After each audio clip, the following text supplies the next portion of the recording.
क्या सच में पवन सिंह ने गाना चोरी किया है? आइए सारी सच्चाई जानते हैं इस वीडियो में।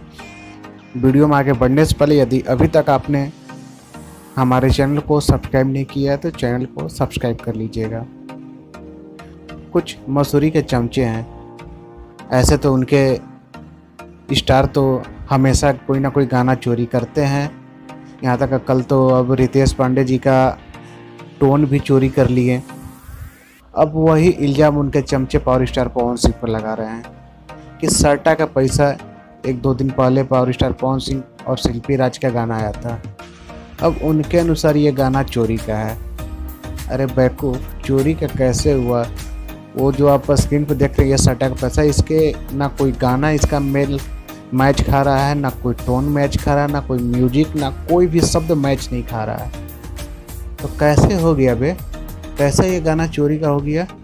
हाँ, तेरा बाप चोरी करता है तो तुम लोग को समझ में नहीं आता है, उस पर तो उंगली नहीं उठाते हो। पावर स्टार को बदनाम करने की तुम लोग लाख कोशिश कर लो, पावर स्टार बदनाम होने वाले नहीं हैं। सिर्फ थंबनेल मिल जाने से कोई गाना चोरी नहीं होता। थंबनेल क्या है? आज बोलो तो हम अभी अपना थंबनेल को सट्टा का पैसा पे बनाकर डाल देते हैं। बेवकूफ, पावर स्टार वो शख्स है, एक बार दीपक दिलदार का गलती से गाना उन्होंने गा दिया था तो भारी स्टेज पर सबके सामने दीपक दिलदार को बुलाकर उनसे माफ़ी मांगा और सारे गाने का क्रेडिट दीपक दिलदार को दिया। उसके बाद एक और गाना आया था कुछ मंथ पहले जिसमें पावर स्टार ने किसी राइटर ने गाना चुरा कर दे दिया था, तो पावर स्टार को जब पता चला लाइव आकर उस छोटे सिंगर से माफ़ी मांगे और सारा क्रेडिट उस सिंगर को दिए। इसे कहते हैं पावर स्टार।